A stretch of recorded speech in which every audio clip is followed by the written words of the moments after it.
दूसरी जानिब गर्मी बढ़ने के साथ बिजली की तलब भी बढ़ने लगी है। रेस्क्यू का शॉर्टफॉल 150 मेगावाट तक पहुंच गया है। फैसलाबाद रीजन में लोड शेडिंग शुरू हो गई है। शहरी इलाकों में 2 से 3 घंटे, देहातों में 3 से 4 घंटे बिजली बंद रहने लगी है। बिजली की लोड शेडिंग से शहरियों के मामूलाती जिंदगी मुतासर होने लगे हैं। आपको अपडेट करें, गर्मी बढ़ने के साथ ही बिजली की तलब भी बढ़ने लगी है। फेस्को का शॉर्टफॉल 150 मेगावाट तक पहुंच गया है। इसी हवाले से बात करने के लिए मौजूद हैं वैसे बताइए क्या तफसीलात है आपके पास इस हवाले से।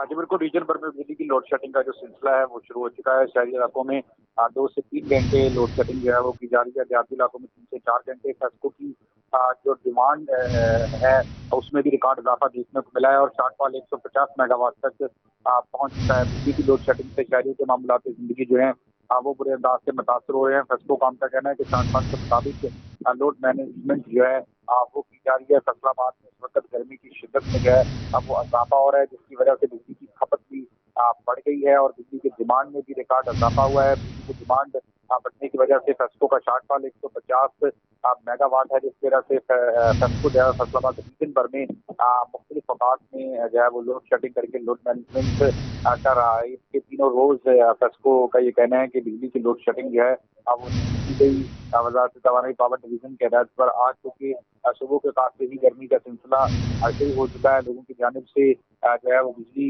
जायद इस्तेमाल की जा रही है, जिसकी वजह से डिमांड जो है वो 3000 मेगावाट तक फेस्को की पहुंच चुकी है, जबकि सप्लाई इस वक्त फेस्को के 250 मेगावाट है। इस तरह 150 मेगावाट का शॉर्टफॉल मौजूद है और उस शॉर्टफॉल की जानिब से वजह से फेस्को जो है वो फैसलाबाद रीजन भर में जो है वो इस वक्त लोड शेडिंग कर रहा है। अवैस अली हमें अपडेट्स दे रहे थे, शुक्रिया आपका। दूसरी जानिब फैसलाबादियों ने ईद पर किया कुर्बानी के गोश्त पर खूब हाथ साफ। अब रुख कर लिया है सब्जी मंडी का। हर सब्जी के रेट में 50 रुपए तक के इजाफे का भी शिकवा कर रहे हैं। आपको अपडेट कर रहे हैं ईद के हवाले से। आपको बता रहे हैं फैसलाबादियों ने ईद पर किया कुर्बानी के गोश्त पर खूब हाथ साफ। अब रुख कर लिया है सब्जी मंडी का। हर सब्जी के रेट में 50 रुपए तक के इजाफे का भी शिकवा कर दिया है। खिलजा हमें ज्वाइन कर रही हैं, खिलजा वहां मौजूद हैं। खिलजा बताइएगा।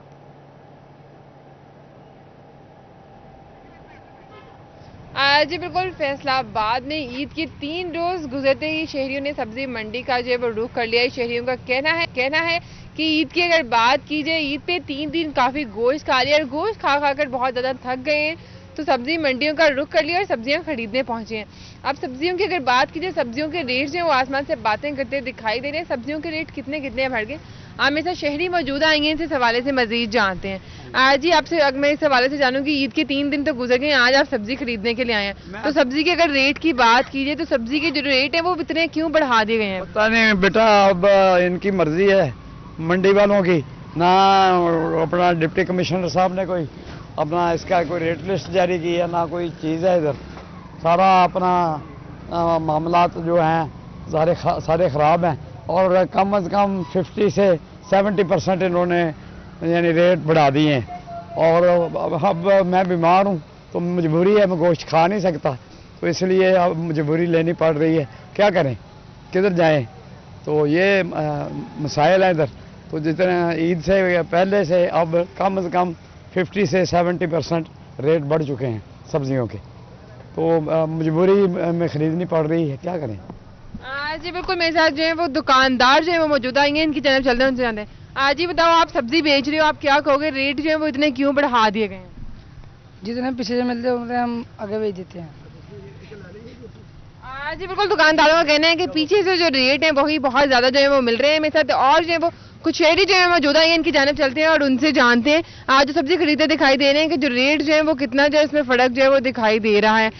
शहरी जो है बहुत जल्दी में रेट जो है वो बहुत ज्यादा दिखाई दे रहे हैं, बहुत ज्यादा बहस हो। मुबासे की बात, मेरे पास एक शहरी आएंगे, इनसे जानते हैं। आज ही बताइएगा, आप कुछ खरीदने के लिए आए हैं, बताइएगा रेट में कितना फर्क देख? रेट बहुत ज़्यादा है इनका, ठीक है, तो पहले की निस्बत ईद पे ज़्यादा कर दिया है इन्होंने रेट, तो लिहाजा शहरी बहुत परेशान है, ठीक है। इस वजह से ये अपना बहस बहुत करते हैं, ठीक है। तो बस यही हाल है इनका। आज बिल्कुल अगर बात की जाए, आज ईद का चौथा रोज है, 3 रोज तो बहुत ज्यादा गोश्त खा लिए, तो सब्जियों के अगर रेट की बात की जाए, कितना कितना जो है वो एक एक सब्जी के रेट में फर्क पड़ा है। प्याज, टमाटर और आलू जो हैं ये अमूमन हर चीज में इस्तेमाल होते हैं, तो इनके रेट में क्या फर्क देखते हो? इनके रेट में अपना तकरीबन 50-50 रुपए का फ़र्क है, 60-60 रुपए का फ़र्क आ गया है। ठीक है, पहले की निस्बत ज़्यादा है, तो इस वजह से गोश्त खा खा के वैसे ही बंदा ख़त्म हो गया है। तो हमने टिंडे लिए हैं, ठीक है, और किया दोरी है वो ली है, वो भी महंगी है, तो लिहाजा इनसे करें बात। जी बिल्कुल, शहरियों का कहना है अगर बात की जाए, ईद के 3 रोज जो है बहुत ज्यादा जो है वो गोश्त खा खा कर थक गए हैं, लेकिन रेट जो है वो इतने ज्यादा बढ़ा दिए गए हैं कि बहुत ज़्यादा मुश्किलात का जो है वो सामना करना पड़ रहा है। बहुत ज़्यादा रेट है, 50-50 रुपये हर चीज़ का जो रेट है वो बढ़ा दिया गया है। आज जो है मजबूरी के तहत जो है वो खरीदने तो आए हैं सब्जी, लेकिन हर चीज़ का रेट जो है बहुत बढ़ा दिया गया। दूसरी जानिब दुकानदारों की अगर बात की जाए, दुकानदारों का कहना है कि पीछे से जो है वो सब्जी जो है बहुत कम मिल रही है, बहुत ज़्यादा में जो है रेट पे मिल रही है, जिसकी वजह से जो है बहुत ज़्यादा रेट में जो है वो देनी पड़ी है। ऐसा कुछ और शहरी मौजूद आई है, इनकी जाने चलते में खातून मौजूद है जो सब्जी खरीदने के लिए आई हैं, वो रिक्शे से बहुत मुश्किल उतर पा रही है। आइए इनसे जानते हैं। जी बताइएगा, आप यहाँ पे सब्जी मंगवा रही थी, क्या कहेंगी आप, रेट में क्या फर्क है? रेट में काफ़ी फ़र्क है, चीज़ें काफ़ी महंगी हैं। ज़ाहिर है अब घर में छोटी मोटी ज़रूरत होती है, घर का सामान, अदरक, लहसुन, प्याज वगैरह छोटी मोटी चीज़ें लेनी है ना, तो रेट बहुत ज़्यादा बढ़ गए हैं पहले से। मैं हर वीक में आती हूँ, पिछले वीक हर संडे में आती हूँ लेने के लिए ना, तो इस संडे में रेट ज़्यादा है। 2 जगह से पता किया तो रेट ज़्यादा बढ़ गए हैं। आज तो ईद का चौथा रोज़ है, अगर बात की जाए गोश्त वगैरह इस्तेमाल करने हैं उसमें भी हर चीज़ इस्तेमाल होगी, उसके अलावा सब्जियां भी इस्तेमाल होंगी, तो क्या कहें? ये यही है ना, जैसे कि कैरेट है और सैलेड का सामान है, ये चीज़ें डेली की यूज़ की है ना बेटा। दूसरा ये है कि यहाँ जो है ना मंडी में, इसमें इन लोगों के लिए शेड बना के दिया जाए। ये हुकूमत से मेरी अपील है, ये भी हमारे बच्चों की तरह हैं, ये भी हमारे बेटों की तरह हैं जो यहाँ सब्जियाँ बेचते हैं।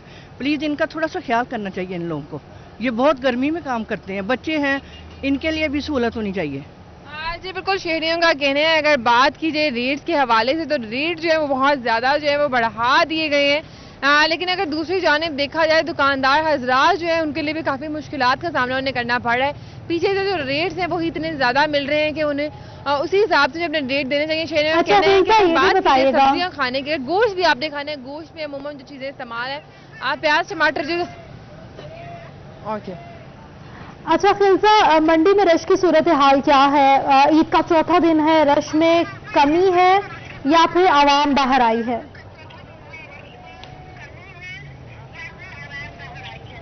आज बिल्कुल अगर बात की जाए, मंडी में जो रश है वो काफ़ी ज़्यादा दिख रहा है, लेकिन इतना अगर बात की जाए, आज ईद का चौथा रोज़ है, बहुत से लोग हैं वो अपनी सब्जियों में जो है प्याज, टमाटर, इन सब चीज़ों का बहुत ज़्यादा इस्तेमाल कर रहे हैं। आलू एक ऐसी सब्जी जिसका इस्तेमाल बहुत ज़्यादा किया जाता है, लहसुन का इस्तेमाल बहुत किया जाता है। गर्मी की मुनासबत से अगर बात कीजिए, लीमू वगैरह का इस्तेमाल जो है वो बहुत ज़्यादा किया जाता है, लेकिन इन चीज़ों की भी अगर रेट की बात कीजिए, इन सब चीज़ों के रेट जो है वो बहुत ज़्यादा जो है वो बढ़ा दिए गए हैं।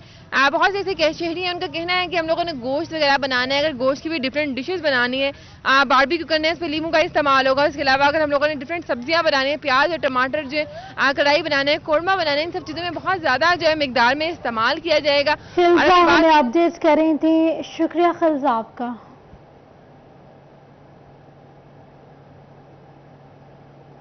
बढ़ती महंगाई, चिकन की कीमत 6 सेंचुरी पार है, सब्जी और फलों की कीमतों में भी कमी ना आ सकी। इस हवाले से बात करेंगे वसीम अजीज से। वसीम बताइएगा। जी बिल्कुल, हुकूमत बढ़ती महंगाई को कंट्रोल करने में नाकाम नज़र आती है। जंग में चिकन और सब्ज़ी की कीमतें जो है वो आसमानों से बातें करने लगी हैं। चिकन तकरीबन मुसलसल 2.5 से 3 माह हो चुके हैं अपनी 6 सेंचुरियाँ मुकम्मल करने के बाद। चिकन की कीमतें आज भी 670 रुपये फ़ी किलो के हिसाब से जो है वो मुकर्रर की गई हैं, जबकि अगर सब्ज़ी की कीमतों की बात की जाए तो सब्ज़ी की कीमतें भी जो है वो खासी बुलंद नज़र आती हैं। जंग में प्याज 50 रुपये किलो, टमाटर 120 रुपये किलो, आलू 80 रुपये किलो, सब्ज़ मिर्च 120 रुपये किलो और लहसुन जो है वो 280 रुपये से लेकर 300 रुपये फ़ी किलो के हिसाब से फ़रोख्त हो रहा है। जबकि अगर बात की जाए अदरक की तो अदरक 800 रुपये, लेमू 160 रुपये, बैंगन 60 रुपये और गाजर जो है वो 120 जबकि पालक 50 रुपए फ़ी किलो के हिसाब से फ़रोख्त हो रही है। शहरियों की जानिब से हुकूमत से दरख्वास्त की जा रही है कि महंगाई को कंट्रोल किया जाए, खाने पीने की अशिया को कंट्रोल किया जाए, ताकि शहरी जो है वो खाने पीने की अशिया से महरूम ना हो, क्योंकि जंग में लोकल कास्ट भी है। वसीम हमें अपडेट कर रहे थे, शुक्रिया आपका। फैसलाबाद में ईद के बाद परदेसियों की वापसी, लारी अड्डों पर शदीद रश है। फैसलाबाद सनती शहर होने के बाइस परदेसियों की बड़ी तादाद यहां काम करती है। परदेसियों का कहना है कि ईद अपनों के साथ मनाकर वापस काम के लिए ड्यूटियों पर आ गए हैं।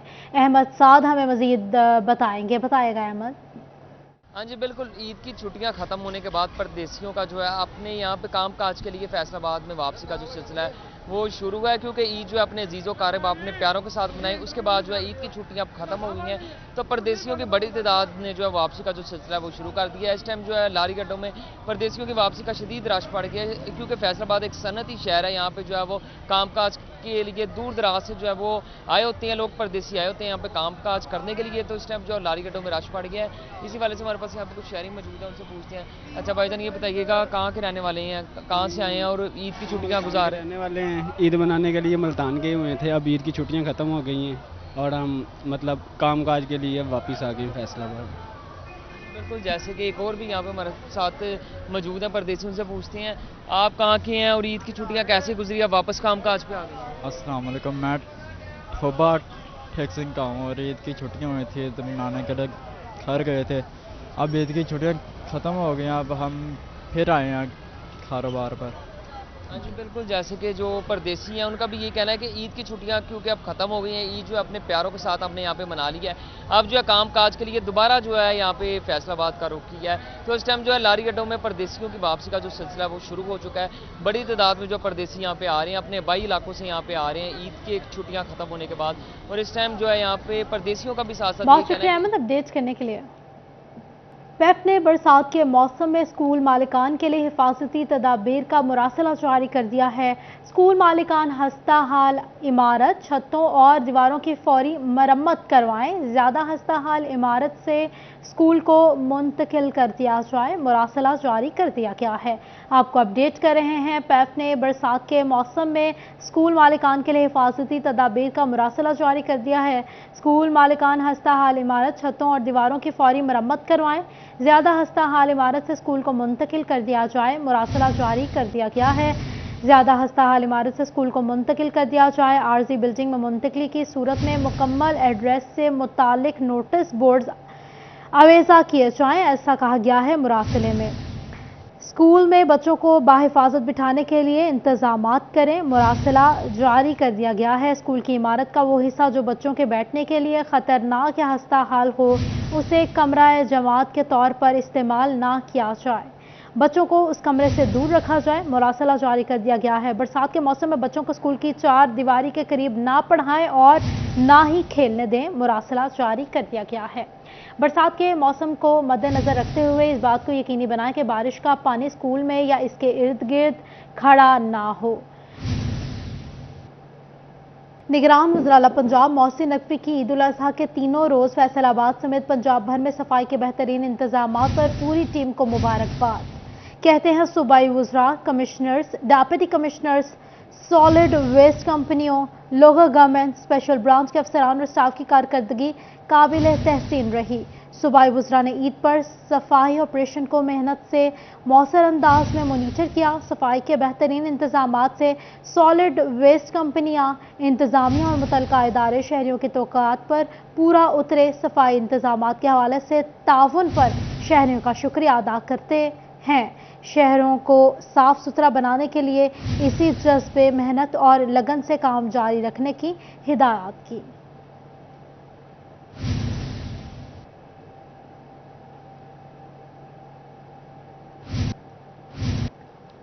जंग में ईद के 3 दिन रेस्क्यू 1112 की जानिब से शहरियों को तिबी इमदाद की फ्राहमी 2.2 मिनट के रिस्पॉन्स टाइम के साथ 108 ट्रैफिक हादसा, 467 मेडिकल इमरजेंसी समेत दीगर मौके पर रिस्पॉन्स करते हुए मुतासरा मरीजों को हस्पताल मुंतकिल किया गया। इसी हवाले से बात करेंगे, अवैस से हमारे साथ मौजूद है इस हवाले से। बिल्कुल ईद के अय्याम में रेस्क्यू 122 की जानिब से जो शहरियों को जो है तिब्बी सहूलियात की फराहमी के हवाले से इकदाम का अमल जारी है। मुख्तलिफ एमरजेंसीज़ के अंदर जो है वो डील किया गया, जिसमें जो है ईद के 3 अय्याम के अंदर जो है 467 जो है वो रोड ट्रैफिक हादसा पेश आए हैं। इस हवाले से मेरे साथ कंट्रोल रूम के जो है शिफ्ट इंचार्ज जो हैं वो अदनान हसन जाफरी मौजूद हैं, इनसे बात करेंगे। सर बताइएगा, ये तमाम तरह एमरजेंसीज जो हैं डील की गई ईद के अय्याम में, इनकी क्या तादाद है और इस हवाले से कैसे रिस्पॉन्ड किया गया तमाम तरह? जी अस्सलाम वालेकुम। ये डिस्ट्रिक्ट एमरजेंसी ऑफिसर की हिदायत के मुताबिक ईद के 3 दिनों में ऑफिसर्स और तमाम स्टाफ की छुट्टियां मनसूख कर दी गई थी। ईद के दिनों में हमें टोटल 2682 कॉल आई, जिसमें 613 एमरजेंसी कॉल हैं, 108 रोड ट्रैफिक एक्सीडेंट हैं और 467 जो एमरजेंसीज़ हैं वो मेडिकल की डील की हैं। 2 फायर केस हैं और मुतफरक एमरजेंसी हमने 18 डील की हैं। तो तमाम स्टाफ हाई अलर्ट रहा, अपनी ड्यूटी पूरी ईमानदारी और दयानतदारी के साथ, लगन के साथ की। क्या कहना है कि मुख्तलिफ वाक़यात जो हैं वो पेश आए हैं, जिसके अंदर जो है वो 108 जो है वो रोड ट्रैफिक हादसा हैं, 467 के करीब जो है मेडिकल एमरजेंसीज़ हैं जो रेस्क्यू की जानिब से डील की गई, दीगर एमरजेंसीज़ भी जो है वो डील की गई। शुक्रिया वैस अपडेट करने के लिए। झंग में मुहर्रमुल हराम के हवाले से जिले इंतजामिया की जानिब से तैयारियां शुरू कर दी गई हैं। मुख्य मकामात पर CCTV कैमरों, कंट्रोल रूम्स और दीगर सिक्योरिटी की फ्राहमी के लिए 72 लाख रुपए मुख्तस किए गए हैं। CCTV कैमरों की तनसीब के लिए 30 लाख, PTs कैमरों की तनसीब के लिए 3 लाख, वॉक थ्रू गेट के लिए 8 लाख, रुकावटों के लिए 8 लाख रुपए मुख्तस किए गए हैं।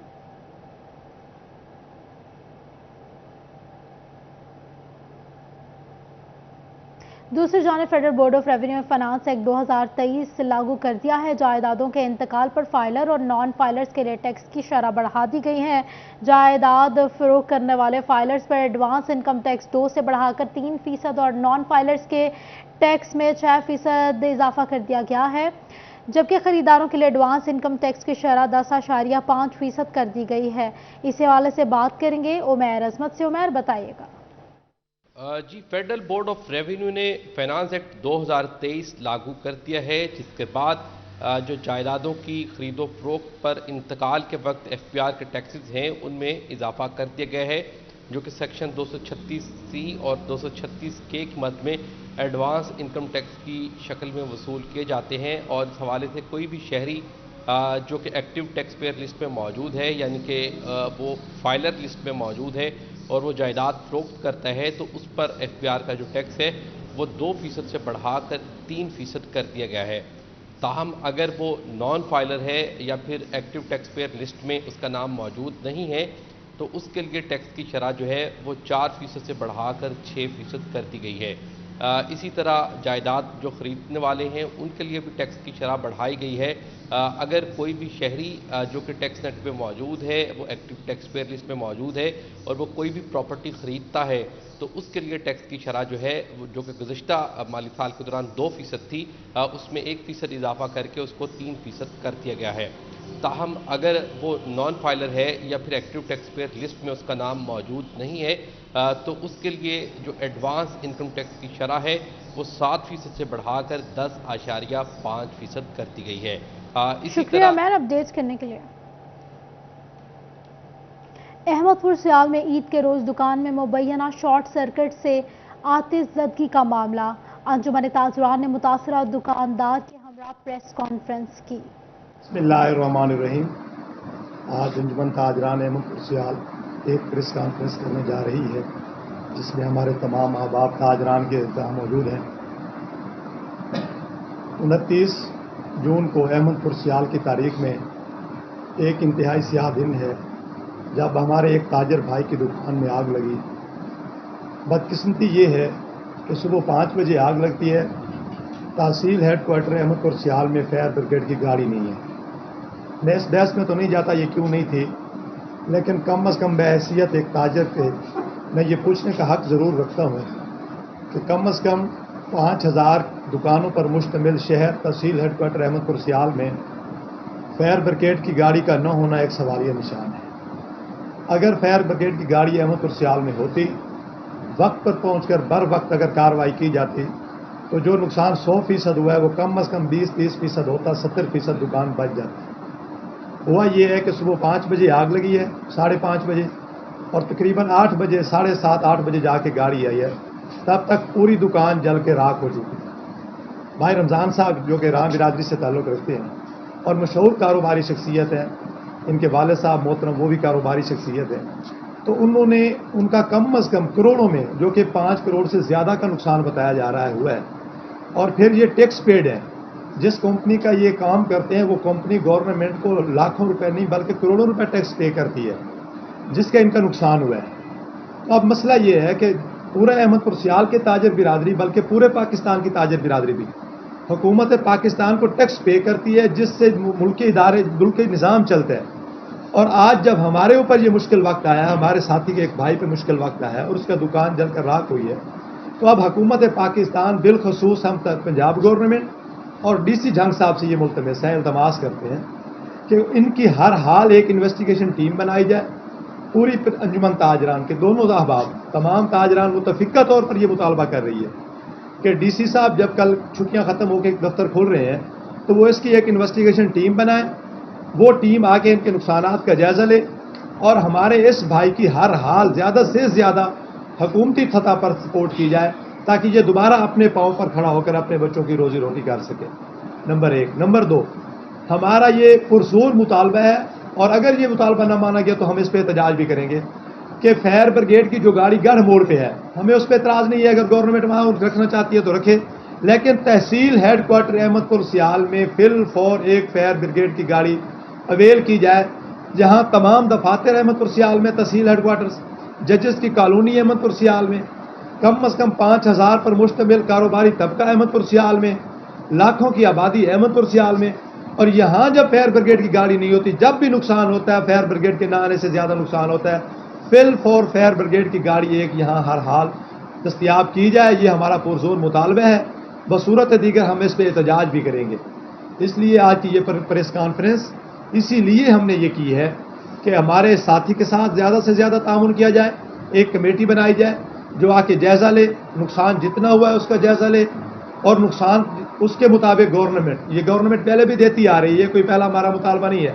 जहाँ जहाँ ताजरों के नुकसान हुए हैं वहाँ कमेटियाँ बनती हैं, वो आके तहकीकात करती हैं और उनका अजाला करती हैं। देखो एक आदमी जो सोया तो वो अपने बच्चों की रोजी रोटी कर रहा था, अब सुबह जब जागे तो देखे वो कंगाल है, पूरी दुकान जल के राख हो गई है।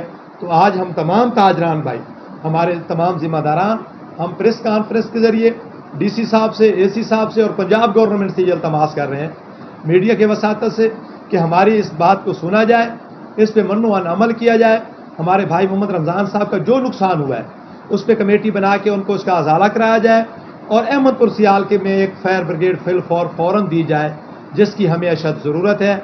इस वक्त हमारे पास चौधरी सदीक मियो साहब सदर अंजुमन ताजरान, भाई अख्तर मियो साहब हैं, ये सदर अंजुमन ताजरान मौजूद हैं, चौधरी असलम मियो साहब हैं, शेख मोहम्मद आरिफ साहब हैं, सदर अहले सुन्नत वल जमात मेंबर अमन कमेटी, चौधरी मोहम्मद अली। दूसरी जानिब गोजरा में पुलिस की हिरासत में मुलजिम जाँ बहक हो गया। अहमदाबाद टाउन के इमरान को पुलिस ने गुज़िश्ता रोज़ गिरफ्तार किया। पुलिस के मुताबिक हवालात में इमरान की तबीयत खराब हुई, तिबी इमदाद के लिए ले जाया जा रहा था कि वो जानवर ना हो सका। इस हवाले से बात करेंगे हाफिज फरहान अली से, बताएगा फरहान। हाँ जी बिल्कुल, ये बदनाम ज़माना मंशियार फरोज इमरान उस्माना गुजर, जो कि गुज़श्ता रात पुलिस की हिरासत में था, जिसे तबीयत खराब होने पर पुलिस का कहना है कि सिविल अस्पताल ले जाया जा रहा था कि रास्ते में ही वो अपनी जान की बाजी हार गया है। पुलिस का कहना है कि ये मंशियार फरोज जो है इमरान आहिस्ता नशा करता था, जिसके बायस इसकी जो तबीयत है वो अचानक खराब हुई और जब ये हलाक हुआ तो इसके मुंह से झाग भी निकल रही थी। दूसरी जानिब पुलिस राय का ये कहना है कि इमरान जो है बहुत से मुकदमात में मतलूब भी रहा है पुलिस को, जबकि इसके ऊपर जो है मुख्तलिफ दफात की मंशियात की FIR भी दर्ज हैं। दूसरी जानिब इमरान के वालिद ने किसी भी किस्म की कानूनी कार्रवाई से इनकार कर दिया है और लाश जो है पुलिस से लेने और उस पर कफन दफन का इंतजाम करने की दरख्वास्त की गई है। वालिद का कहना था कि वो उनका बेटा जो है वो नशे का आदी था, इसलिए वो किसी भी किस्म की कार्रवाई नहीं करवाना चाहते। बहुत शुक्रिया फरहान अपडेट करने के लिए। ईद उल अज़हा की छुट्टियों के बाद फैसलाबाद ट्रैफिक पुलिस ने लाइसेंस इजरा का दोबारा आगाज़ कर दिया, मगर मेडिकल के लिए वन विंडो सहूलत सेंटर में डॉक्टर दस्तयाब नहीं है। इसी हवाले से बात करेंगे तैयब मकबूल से। तैयब बताइएगा क्या मुश्किलात है शहरियों को? जी बिल्कुल, ईद उल अज़हा पर लाइसेंस बनाने की सहूलत मुहैया करने के नाम पर सिटी ट्रैफिक पुलिस फैसलाबाद ने शहरियों को मामू बना दिया। ईद उल अज़हा के तीसरे रोज़ से लाइसेंस बनाने की सहूलत तो फराहम कर दी गई, मगर तमाम लवाजमात पूरे नहीं किए गए। फैसलाबाद चीफ ट्रैफिक ऑफिसर के दफ्तर में मौजूद फैसिलिटेशन सेंटर में लाइसेंस बनाने के लिए आने वालों को मेडिकल की सहूलत दस्तयाब ही नहीं है। ईद उल अज़हा पर फैसलाबाद के सरकारी अस्पतालों में भी मेडिकल के लिए डॉक्टर्स मौजूद नहीं। चीफ ट्रैफिक ऑफिसर के दफ्तर में जो फैसिलिटेशन सेंटर बनाया गया है वहां पर डॉक्टर आम दिनों में मौजूद होता है, मगर ईद उल अज़हा के इन 2 दिनों में अभी तक यहां पर डॉक्टर्स मौजूद नहीं है। लाइसेंस बनाने के लिए आने वाले शहरी सिर्फ और सिर्फ लर्निंग लाइसेंस की सहूलत हासिल कर सकते हैं। कंप्यूटराइज लाइसेंस के लिए मेडिकल बनाना हो तो शहरियों को यहाँ पर ख्वारी का सामना करना पड़ता है। आईजी पंजाब की जानब से बहुत शुक्रिया थे अपडेट्स करने के लिए।